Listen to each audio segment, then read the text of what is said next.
Hello viewers, আসসালামু আলাইকুম।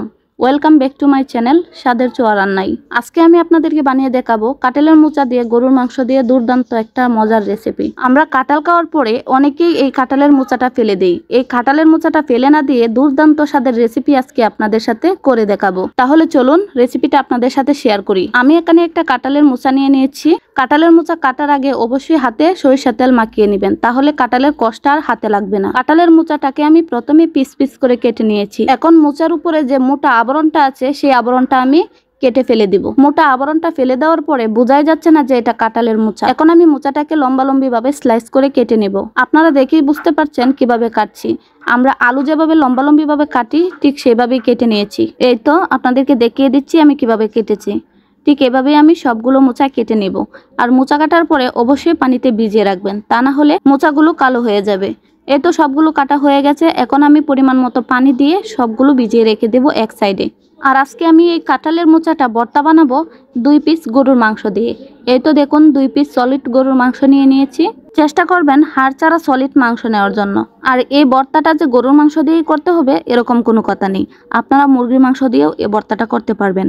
মাংসের পিসগুলো আমি লম্বালম্বি ভাবে কেটে নিয়েছি। আপনারা চাইলে আস্ত পিসও সিদ্ধ দিতে পারেন। স্লাইস করে কেটে নিয়ে সিদ্ধ দেওয়ার সুবিধা একটাই, তাড়াতাড়ি করে সিদ্ধ হয়ে যাবে। আর কেউ চাইলে প্রেসার কুকারেও সিদ্ধ করে নিতে পারেন। আর এখানে আমি নিয়েছি 3 থেকে 4টা পেঁয়াজ, চুলিয়ে ভালোভাবে ধুয়ে পরিষ্কার করে নিয়েছি। আর নিয়েছি রসুন, আর নিয়েছি 4 থেকে 5টা কাঁচা মরিচ, আর শুকনা মরিচ এরকম 4 থেকে 5টা। মাংসের পিস আর কাঁঠালের মোচাগুলো আমি সিদ্ধ করে নিব। তার জন্য একটা প্যানে পরিমাণ মতো পানি দিয়েছি। এখন কাঁঠালের মোচা আর মাংস দিয়ে দিব, সাথে 1 চা চামচের মতো লবণ দিয়ে দিব, যাতে করে কাঁঠালের মোচা আর মাংসের পিসগুলো তাড়াতাড়ি সিদ্ধ হয়ে যায়। এখন নেড়েচেড়ে মিশিয়ে ডেকে দিব 6 থেকে 7 মিনিটের জন্য।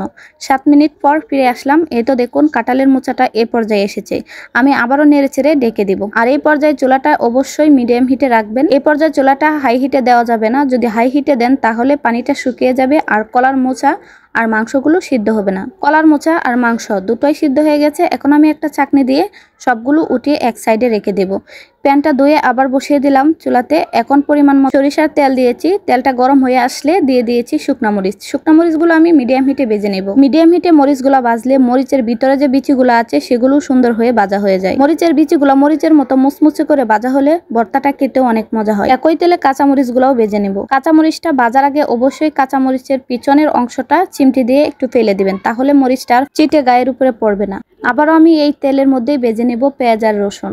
পেঁয়াজ রসুনটা অবশ্যই একটু লাল করে ভেজে নেবেন, তাহলে ভর্তা খেতে ভালো লাগবে। একটা কথা সবসময় মনে রাখবেন, আপনি যদি কোনো রান্না করেন বা ভর্তা বানান বা তরকারি বানান, যে কোনো রান্নায় আপনি যদি পারফেক্টভাবে জিনিস সবগুলো দিতে পারেন বা পারফেক্টভাবে বাছতে পারেন, তাহলেই সেই ভর্তাটা বা তরকারিটা খেতে ভালো লাগবে। সবগুলো উপকরণই ভাজা শেষ। এখন আমি একটা ব্লেন্ডারে কলার মোচা আর গরুর মাংসগুলো দিয়ে দিব। সাথে দিয়ে দিব ভেজে রাখা পেঁয়াজ রসুন, কাঁচা মরিচ, শুকনা মরিচ। সবগুলো দিয়ে আমি ব্লেন্ড করে নিব।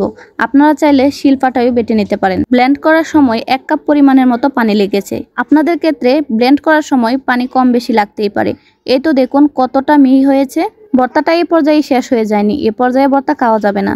তো তার জন্য আবারও চলে আসলাম চুলায়। আগের প্যানেই পরিমাণ মতো আবারও তেল দিয়ে দিয়েছি 2টা কুচি করে রাখা পেঁয়াজ। পেঁয়াজটা ব্রাউন কালার হয়ে আসলে এখানে দিয়ে দিব 1/2 চা চামচ মরিচের গুঁড়া, 1/2 চা চামচ হলুদের গুঁড়া, 1/2 চা চামচ দিয়েছি ধনিয়ার গুঁড়া, জিরা আর গরম মশলার গুঁড়া একসাথে দিয়ে দিয়েছি। আর দিলাম পরিমাণ মতো লবণ।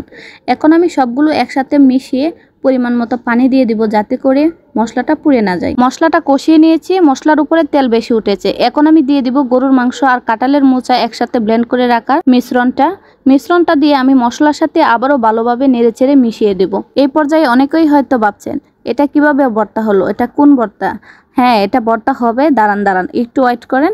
এই ভর্তাটা আমি জাল দিয়ে অনেকটাই টানিয়ে নিব। ভর্তাটা যখন কড়াইয়ের সাথে উঠে আসবে, গা মাখা হবে না, তখনই ভর্তাটা বুঝবেন রেডি হয়ে গেছে। এখন আমি এই পর্যায়ে দিয়ে দিব ধনিয়া পাতা কুচি দিয়ে আমি নামিয়ে নেব। ভর্তাটা আমার রেডি। পরিবেশন করে ফিরে আসলাম আবারও আপনাদের সামনে। কাঁঠালের মোচা ফেলে না দিয়ে বাড়িতে একবার হলেও ট্রাই করে দেখবেন কতটা মজার হয় কাঁঠালের মোচার ভর্তা। ভিডিওটা এই পর্যন্তই। আমার ভিডিওটা যদি ভালো লাগে অবশ্যই চ্যানেলটাকে সাবস্ক্রাইব করে দিবেন। ধন্যবাদ।